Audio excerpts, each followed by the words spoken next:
Good afternoon. It's Wednesday, the 13th of March 2019, just after 1 o'clock. Welcome to UK Column News. Your host today, Mike Robinson, myself, Brian Gerrish.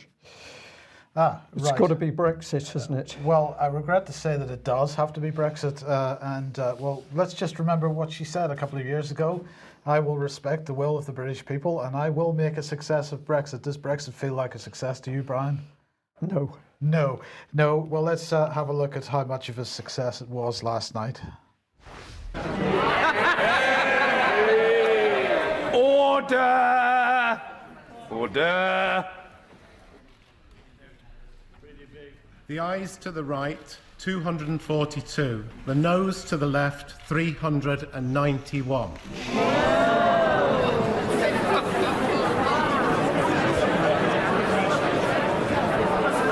The ayes to the right, 242. The noes to the left, 391. So the noes have it, the noes have it. Unlock! Oh. I wouldn't have unlocked anything. I would have kept them locked in there. But anyway. But Mike, I watched footage from inside Westminster and I feel, I'm not even sure what the word is, the nausea? Yeah, nausea, the childish behaviour, that's an insult to children, the way these people behave, it's madness. Well, it got better. Point of order, the Prime Minister.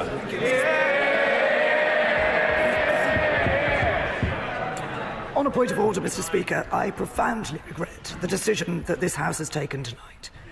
I continue to believe that by far the best outcome is that the United Kingdom leaves the European Union in an orderly fashion with a deal. And that the deal we've negotiated is the best and indeed the only deal available. But, Mr. Speaker, I would like to set out briefly how the government means to proceed. 2 weeks ago, I made a series of commitments from this dispatch box regarding the steps we would take in the event that this House rejected the deal on offer. I stand by those commitments in full. Therefore, tonight we will table a motion for debate tomorrow to test whether the House supports leaving the European Union without a deal on the 29th of March. The Leader of the House will shortly make an emergency business statement confirming the change to tomorrow's business. This is an issue of grave importance for the future of our country. Just like the referendum, there are strongly held and equally legitimate views on both sides. For that reason, I can confirm that this will be a free vote on this side of the House. So a free vote on the Tory side of the House. Basically, she's totally out of control. She's lost control of the Tory party, and really she's got no choice but to offer a free vote on the motion tonight. Now, what's important to note is that this motion tonight on the issue of a no-deal Brexit, which is likely to. The outcome is likely to be that the no-deal option comes off the table at that point. This is not a legally binding vote. So Treason May, in her belligerence, could just go straight ahead and say, well, forget that, I'm proceeding anyway.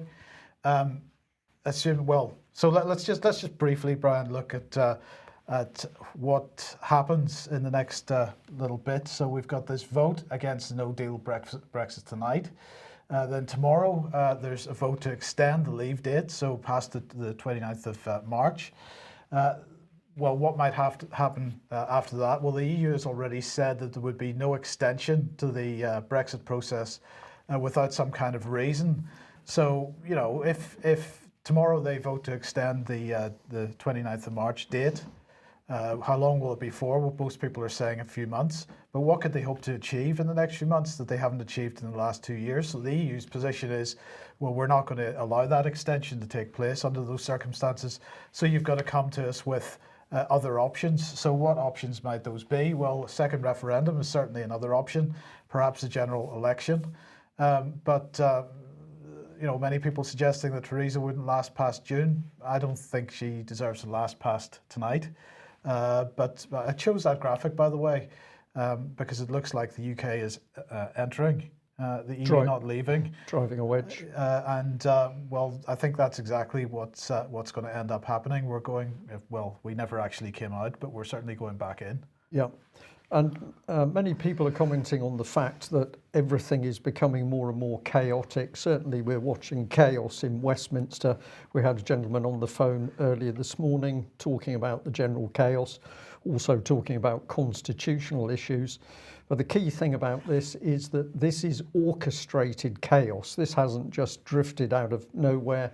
This is orchestrated chaos. We had Tories, Nick Boles and Danny Kruger warning us about 4 or 5 years ago that the Tories planned to introduce chaos into the public institutions. This was part of their policy agenda.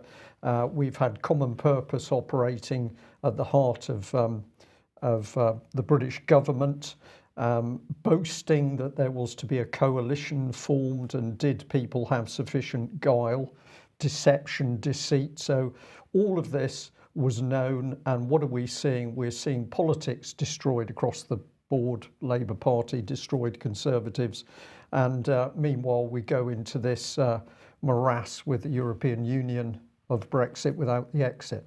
Absolutely. Planned. Yes. I think it was Sky News this morning managed to track down the Cabbage Patch doll himself, David Cameron, coming out of his house, I think. Don't know what he was going to do, but anyway, he was also suggesting that perhaps there would be a no-deal, the vote would deny a no-deal Brexit tonight, and then there would be an extension of the Article 50 process. But he said, you can't go on with a situation where people who want Brexit keep voting against it. And of course, the problem here is that Theresa May's version of Brexit isn't really Brexit. Most people recognise that now, and that's why the people who want Brexit keep voting against it. So we'll just come back onto this one and say that she's respecting the will of the people, and she will make a success of it, is what she said. I'm going to suggest that in fact was fake news at the time. Now, of course, the major problem with all this is the Northern Irish border. Here is Northern Ireland. And the red line there is the border. Well, the question is what happens next? Well, the government has issued a statement on what happens if there's a no deal and how they keep this border open, because that's the whole point of this argument. And so what they're saying is that strictly temporarily, there'll be a unilateral approach to checks, processes and tariffs in Northern Ireland in the event that the UK leaves without a deal. The approach is key to protecting the unique circumstances of Northern Ireland and avoiding a hard border. They say in no deal, the UK government is committed to entering discussions urgently with the EU and Irish governments to agree long-term measures. That the government is publishing this approach ahead of the vote in Parliament on no deal to ensure MPs are fully informed, and that the government has today confirmed a strictly temporary unilateral approach it would take to avoiding this border. So what are they saying? They're saying that to prevent unfair treatment of Northern Ireland businesses, goods arriving from Ireland would still be subject to the same VAT and excise duty. They're saying that small businesses trading across the border and not currently VAT registered would have to report VAT online from time to time without any new processes at the border. They're saying that to protect human, animal and plant health, animals and animal products from countries outside the EU would need to enter Northern Ireland through a designated entry point. So it wouldn't be fully open border as it is at the moment, but this would only apply to stuff coming from outside the EU. And they're saying that plants and plant products from non-EU countries which have not been previously checked by an EU member state would also be checked at authorised inland trade premises. And they're saying that to fulfil essential international obligations, there would be new UK import requirements such as checks on documents on or registration for a very limited set of goods. Now, this is causing problems for the manufacturing industry in particular, and they're concerned about this. So the lobby group Make UK has said that that the tariff plan that the government announced today, which is related to this issue of the Northern Irish border, will still be decimating to the manufacturing sector as a whole. And they're saying that while there's some protection for areas such as agricultural products and car imports, other areas of manufacturing would be hit hard. So that's where we're at, another day, and the same old mess continues. Now, I have to say, watching Jeremy Corbyn during Prime Minister's questions earlier, it seems to me that there's quite a number of people trying to take advantage of this situation and many people would hold the view that he is right to do this, but if this is as critical an issue as everybody is suggesting, Corbyn's position seems to be that Theresa May really needs to step aside. There needs to be a general election, and he needs to be given the opportunity to become Prime Minister. So he's sort of, in a sense, he is taking advantage of the situation for his party political ambitions. As I say, maybe he's within his rights to do that. I don't know. Well, something's got to happen, but one of the key problems, Mike, is who do you choose to put the situation right? Because we're not really seeing MPs stand up to be counted and coming out with common sense measures. We're just seeing fear because we know that many MPs are just too frightened to speak out now because of the parliamentary machinery. Let's just switch to this. We're on the same subject though, really. This is a big thank you to one of our viewers that sent in this little analysis of the Constitution. Now, I've just taken this at face value. I saw it first thing this morning.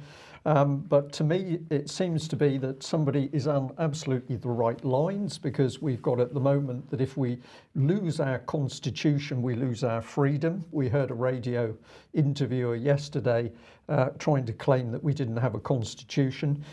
So the left of the page, basically, if things were working well, sovereignty would be held by us, common people with common law. We would have the monarchy protecting that sovereignty, the House of Lords and Parliament. And on the right-hand side of the piece of paper, everything's been turned on its head. We now have a Parliament that is claiming sovereignty in order to lord it over everybody else, including the House of Lords.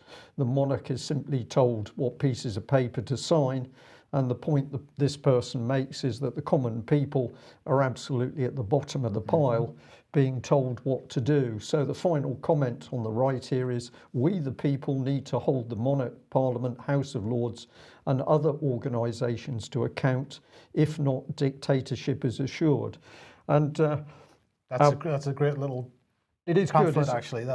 It is good, Mike, and somebody has taken a lot of trouble over this. We could have a very deep and detailed discussion about constitutional issues, but I think the key thing here is that somebody's tried to simplify this for other people to say, look, you've really got to start to understand what's going wrong in this country.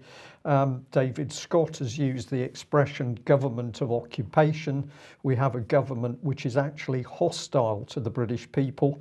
And of course, the scam over Brexit without the exit is part of that. So we're going to say well done to that gentleman. I'm also going to encourage people to get onto the UK Column website, because Mike has put up a letter essentially by John Bingley, and I decided that it would be good to just take the key points here that John Bingley makes in analysing our constitution and what is going wrong at the moment. But he says that breach of sovereignty exists and must be remedied forthwith. There can be no standing army. Any solution must comply with international law. The subjects have a right of remedy in petition direct to the Crown to demand the enforcement of our constitutional law. Now, Mike, if we've got people claiming we don't have a constitution, then of course, where is constitutional law? So this constitutional issue is so important. The laws are the birthright of the people. Parliament may not destroy its omnipotence and thereby displace that birthright to a foreign potentate. And this is a direct point to what's happening with the European Union claiming power within this country. He goes on to say the will of the people has been expressed. However, our written constitution and the rule of law also determine that elected politicians do not sit in Parliament to place the monarch in breach of her sworn duty, sell out the birthright of the people to a foreign potentate, to cede any government to those who owe no allegiance to the Crown, must be the European Union, to support ministers in contravention of their Privy Council oaths, to place the House of Lords in contempt of the Crown, to breach their own allegiance, to disobey the law, particularly the Bill of Rights, and act to secure the rights and liberties of the subject, to place others in breach of their constitutional duty, to create taxation without representation, to separate the people from their courts, to devise a standing army. Parliament has no lawful power to destroy its own omnipotence. That is the law and a written part of our constitution. And finally, he says there can be no power in Parliament to continue any breach of sovereignty. It is the Crown's sworn duty to defend and recover it, and thus the duty of all in any governance whatsoever to repair the breach at the earliest time. Now, understand, Mike, that this letter has caused quite some consternation in the higher levels of Westminster, because it's almost a tar baby. They're frightened to touch the letter with what it identifies and accuses them of. And if viewers and listeners would like to see this, then the article on the UK Column website is Brexit, the Constitutional Position. You can find it quite easily on the front page, but I've put the web address on screen. So if we look at the chaos in Westminster, this has been orchestrated. It is a planned attack on the Constitution of UK, and that excellent letter by John Bingley really sets out what needs to happen in order to take back and restore the proper constitutional position. I thought that was an excellent lead into the next one, where we see law breaking down in another case, Mike. Yes, well, of course, on Friday and on Monday we mentioned the case of Lynn Thayer. She had her extradition hearing in the Royal Courts of Justice yesterday in the Strand. Well, I believe that 70, a little more than 70 people turned up for this. So thank you very much for anybody that did, because that's fantastic support for Lynn. Now, if you don't know the case, Lynn is a scientist who was working with David Noakes to develop the process for manufacturing GcMAF, which is a protein that is naturally produced by the body, but which has a very positive effect on the immune system, and was being used by people to help with cancer treatment and so on. Of course, that operation was shut down, and David Noakes is currently in prison for having been convicted of distributing an unlicensed medicine. This extradition hearing was of the French attempting to bring charges against Lynn. Now, Lynn Thayer had not faced any charges in the UK. The UK, the Crown prosecution, people decided that there was no case to answer for her. But nonetheless, the positive news is that the hearing went well yesterday. Ian Crane was there. If anybody wants to go and have a look at his report on his YouTube channel or Facebook, then do so. But after a very slow start, according to Ian, the barrister for Lynn found his feet, so there was some basically the impression I got was that the prosecution barrister's case fell apart pretty much. But nonetheless, there is, in about 2 weeks, and the date's to be confirmed, there's going to be a second hearing, a very short hearing. I believe it's only to be an hour on this, where the final judgment will be made. So Lynn still needs a little bit of support, and we'll keep you posted on what the date is for that. The other piece of news that came out yesterday really was that the barrister for the French side has made it absolutely clear that they intend to start extradition proceedings against David Noakes as soon as he gets out of prison, which I believe is likely to be later this month on a tag. But they're going to start going for him as well at this point. And certainly Lynn is of the view that, in fact, despite the pretty disgusting treatment that she's had over the last 2 years, that really David was probably the target for this the whole time. Yeah, and I'll just add that I was able to speak to David yesterday. He is having an extremely hard time in prison, apart from anything else. The prison itself grossly over capacity, so there's immense stress by just the sheer number of people being held. He's locked up for 23 hours a day, and he's being given minimum medical care. He is being given medication, but he's not being allowed to actually have proper diagnosis, and is at the moment suffering a considerable amount of pain.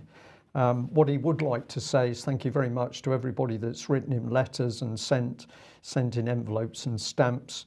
Those are badly needed because it's his only method of communication. He does hope to be out, I think it's on the 22nd of this month, but as yet the documents which mean that would become reality have not been signed.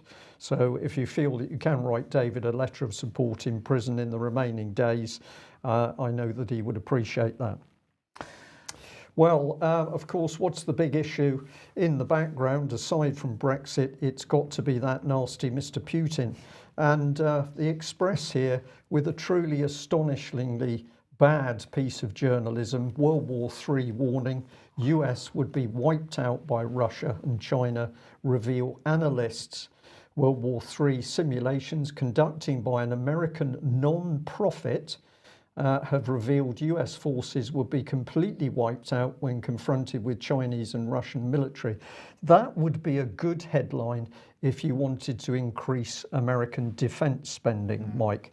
So I took a little bit of a look into this article to see what was going on, and let's see what we find. Well, we find this: the RAND Corporation, who carried out the simulation, claimed US land, sea and air forces would be reduced to, quote, rubble in the outlandish scenario. Non-profit research organisation RAND Corporation reported the war game showed US armed forces facing substantial losses despite repeated attempts to overcome both Russia and China's military muscle. RAND analyst David Ochmanek said, in our games, when we fight Russia and China, the US gets its, I think they were saying, arse handed to it. So we've apparently got a non-profit. We're led to believe that this is independent research. What do I sense? That this is to ramp up public fear, and it's to try and get even more money pumped into the US defense budget. Why would I think that? Well, let's have a little look at RAND. So here is their website. You'd hardly describe them as a non-profit. That sort of implies some little charity somewhere. Well, we're going to get on to that, Mike. Here we are. History and mission. The RAND Corporation is a non-profit institution that helps improve policy and decision-making through research and analysis. For 7 decades, RAND has used rigorous fact-based research and analysis to help individuals, families and communities throughout the world be safer and more secure, healthier and more prosperous. So these are wonderful people, Mike. They have your interests and your family at heart. I feel safer already. So let's have a look. It says, there we are. As a non-partisan organisation, RAND is widely respected for operating independent of political and commercial pressures. Quality and objectivity are our core values. So we're feeling very safe now. So let's see where it goes. RAND's research is commissioned by a global clientele that includes government agencies, foundations, colleges and universities and private sector firms. Philanthropic contributions combined with earnings from RAND's endowment and operations make possible the RAND Ventures program, which supports innovative research on issues that are crucial to policy debate, but that reach beyond the boundaries of traditional client funding.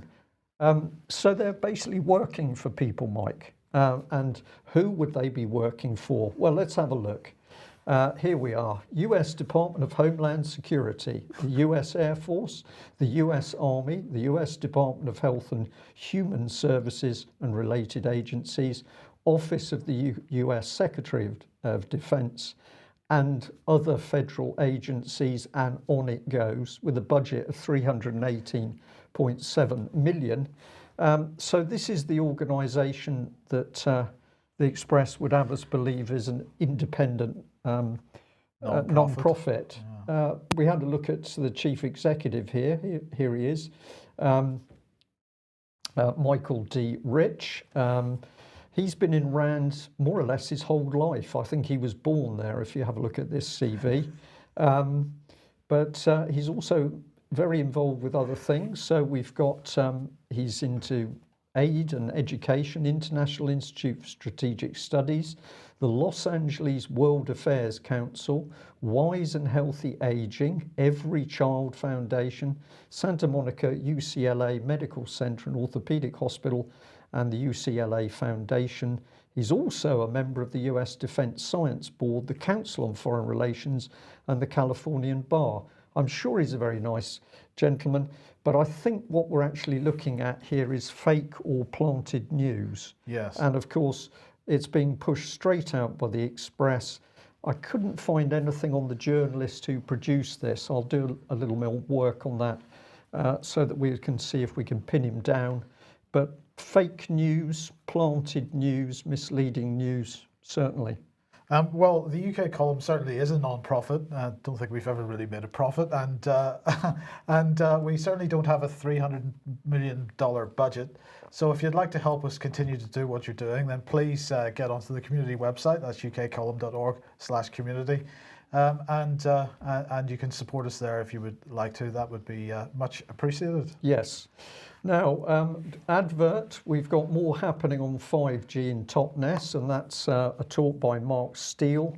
That's Saturday the 16th of March, 12 to 2 o'clock, 12 o'clock till 2 o'clock, £5 with some concessions.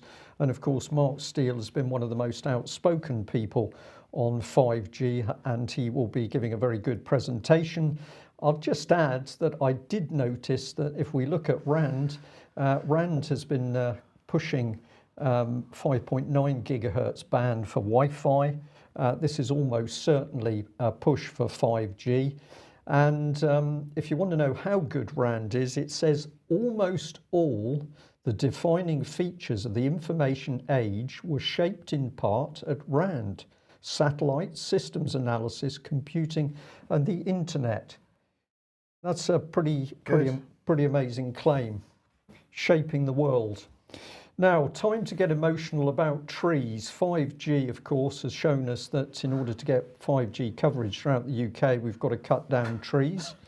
I'd just like to say that we've got some of this going on close to the UK column. It's been tragic to watch woodlands cut down. Now, this is not in relation to 5G. This is in relation to a so-called road improvement programme.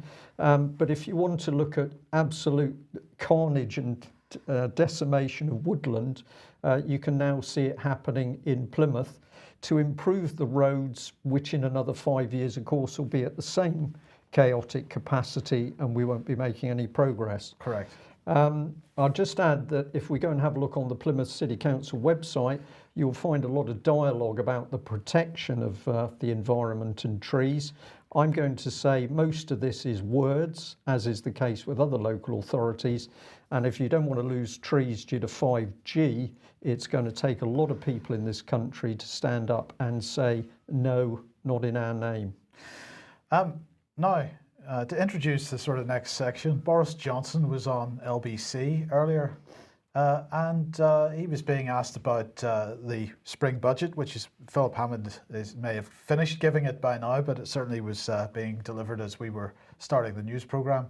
And he was being asked about policing and the amount of money that policing were receiving and so on. And well, this is what he had to say.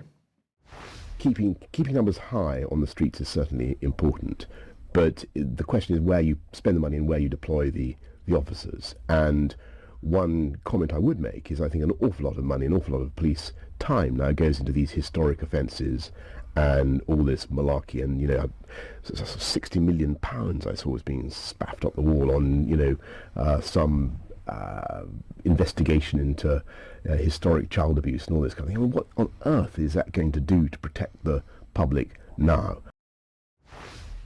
So Boris complaining, in his words, that £60 million is being spaffed up the wall. Now, if anybody doesn't know what the word spaffed means, if you head over to the Urban Dictionary, urbandictionary.com, I believe you'll get a definition of it. And when you read that, we'll warn people it's not very pleasant. Right, Mike. and when you read that definition, you may have some questions for Boris about why he would use that particular word in the same sentence as the words child abuse, because I find that a pretty disturbing thing for him to say. But if we separate that from the general point about the abuse inquiry, and do you think that it's £60 million well spent? Well, absolutely not, Mike. We've got money being thrown away because what's coming is a cover-up, and let's have a look at this. Reports coming out about what's happening with the ICSA, the so-called child abuse inquiry. These are two headlines from the Times. Questions for ex-MI5 boss over abuse MP. This was reported back on the 4th of March by the Times. Former spy chief will face public questioning about her connections with a Conservative MP who escaped investigation over child sex abuse allegations. Dame Eliza Manningham-Buller is scheduled to appear before the Child Abuse Public Inquiry next week to be cross-examined about her contacts with Sir Peter Morrison, a close aide to Margaret Thatcher. It's thought to be the first time that a head or former head of MI5 will give evidence in the open session to a public inquiry.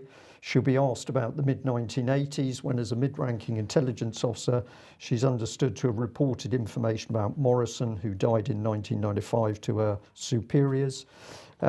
Basically what was happening is they knew he had a, quote, penchant for small boys, but this was considered to be more of a political embarrassment to the government and a greater security danger, but nobody wanted to do anything about it in a criminal sense. And the other one, again a Times headline here, is Thatcher Minister Peter Morrison was KGB blackmail risk, child abuse inquiry told. One of Margaret Thatcher's closest political allies was dropped from a ministerial visit to Soviet Russia because of his penchant for small boys, made him vulnerable to KGB blackmail. He was supposed to visit Moscow in 1987, but they stopped him and replaced him with Cecil Parkinson. The fear that Morrison could be targeted by foreign intelligence was aired in a 1988 letter from Sir Robin, now Lord Butler, who was then the Cabinet Secretary to the head of MI5, about a proposed ministerial visit to China. Under the heading Confidential and Personal, he wrote that the China trip could go ahead provided our ambassador in Beijing was also discreetly warned of risks, etc. But everywhere we go, people knew what was happening, but no action was taken. Now, we did speak to the inquiry this morning, but let's just remind viewers and listeners what the UK column has been talking about. So back in October 2018, we had this headline with Baroness J. We are setting an agenda for the ICSA Westminster inquiry, and the UK column was an agenda to manage the wealth of evidence that British politicians were involved in child abuse and that the government and its agents covered up that abuse, which is ongoing. So she said they were going to manage it, and we said, well, that's an orchestrated cover-up. So let's move on. This is the latest. This is a statement that's come out of the inquiry. The inquiry wishes to make clear that the fact certain individuals will be named during this public hearing does not mean that the allegations against them are true. And this is the killer piece. This investigation is not examining the truth or otherwise of individual allegations. The inquiry is simply addressing issues of grave public concern. Mike, what are they doing? Because every way I come at this, if you are not investigating and trying to get to the truth, any report you subsequently produce has got to be built on sand. No, of course, if you ask the average member of the public what an inquiry is for, it's for getting to the truth of a particular situation. Yeah. So for an inquiry to state clearly that it is not examining the truth or otherwise of a particular situation is quite staggering. On the other hand, you know, we have seen many inquiries over the years which have clearly been designed to cover up the truth and make sure that the truth never sees the light of day. Yeah. And that certainly seems to be yet more evidence that we have presented plenty of evidence up to now, but this is another example of it, that this inquiry is not fit for purpose. And in that sense, the £60 million is a waste of money. But Boris's point was, what good does an inquiry like this do for people today? Well, if the inquiry was doing its job, it does potentially do good for people today, because if you can take the lid of what happened from what's happened in the past, and you can get past people's cognitive dissonance, that our MPs, people that they look up to, potentially are involved in this kind of thing, then of course that has a positive effect on today, because then perhaps we look at today's events and today's institutions in a slightly different light. This, of course, is guaranteed to make sure that that money is money wasted, and there's no such looking at what's going on today. Yeah. Now, we were so amazed by this statement. This investigation is not examining the truth or otherwise of individual allegations. We did call the ICSA media team to see whether this is correct, and certainly that was the response we got. In pointing out that if you didn't investigate the truth, then what you were producing was simply nonsense and couldn't be relied upon. It went very quiet. But an interesting snippet was the lady who handled my questions was very polite, so the front end was fine. But basically, we learnt that Tim Fortescue, the BBC clip of Tim Fortescue, Ted Heath's whip, saying that Tory MPs came to them with problems, such as little boys, and they fixed it so the MPs would do as they asked. That's blackmail.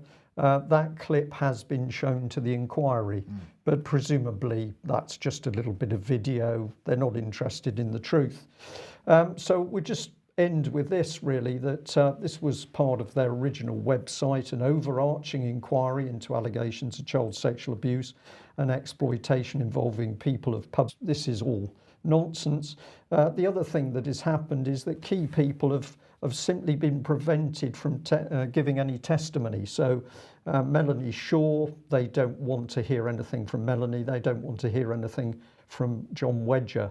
This is a cover-up, Mike. I think this inquiry is now coming to the surface. We can see exactly what it is. If you don't hear the evidence, then there won't be a problem to investigate, will there? Well, what has happened to Melanie Shaw? Many people have been asking. We've had to be very careful because the court case is still ongoing. But I can tell you this, that Melanie is held in Rampton High Security Hospital. That's apparently under a Section 22 order. She's thus held without any rights. Basically, she's under the protection of the state. A further court hearing is due on the 2nd of April this year. No psychiatric reports were presented to the court at her trial, and the Section 22 that has got her into Rampton appears to have been obtained solely by HM Prison Style, which remains without a governor. So a lot of questions to be asked there. Not even her legal team know which ward she's on. And contrary to Rampton policy, Melanie is denied letters, phone calls and visits. And Rampton has returned a lot of letters that people have actually sent there. So Melanie, Mike, has simply been wiped off the face of the earth. And this is what we warned would happen. Indeed, we warned this would happen. And of course, Melanie is one of the key whistleblowers whose testimony would cause immense problem for a lot of people. And it is just amazing that she's ended up under a Section 22 in Rampton at the very point at which the ICSA child abuse inquiry casually says, well, we're not going to investigate the truth. And Boris Johnson, I thought he looked rather flustered in that interview, Mike. Why should Boris Johnson be getting hot under the collar over what is or isn't happening with the child abuse inquiry? Is it methinks he does protest too much, or is it that he's confused as to what's going on, or is that he worried about what could happen to some of his parliamentary colleagues? We'll end on the wry smile note of the Express, which has another tremendous article. Russia warning, Putin flexes military muscles in chilling threat to the West, that he's combat ready. And I find this just so fascinating. The Russians have the confidence to say, well, we have a military. It all works, Mike. But if we're living in the United Kingdom, we supposedly have military, which we absolutely know don't work at the moment due to the crass incompetence of our government, and in particular, the Ministry of Defence under Gavin Williamson. Yes. I wonder whether President Putin is, I don't think he'd be smiling on the subject of child abuse, but I think he would probably be nodding and saying, could he believe it of British politicians? And I think he would say, yes, I can believe it. We'll end there. Thank you very much for joining us. We will be back at the same time on Friday. Friday. All right. Bye-bye.